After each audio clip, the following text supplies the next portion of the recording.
i važnost naših misli. Prva lekcija.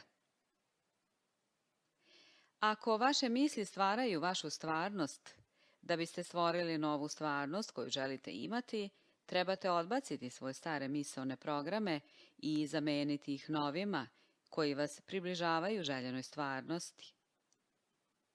Svoje nove misli trebate učiniti svojim novim tvrdo umreženim programom po kojem idete dalje.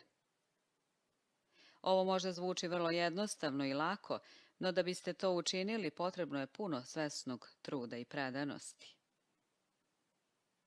Kada prolazite kroz neko iskustvo, svih vaših 5 čula se spajaju u okolinu, informacije hrle natrag u vaš mozak i uzrokuju da se mase neurona organizuju u sukladnim obrascima, jačajući tako informacije koje se primaju.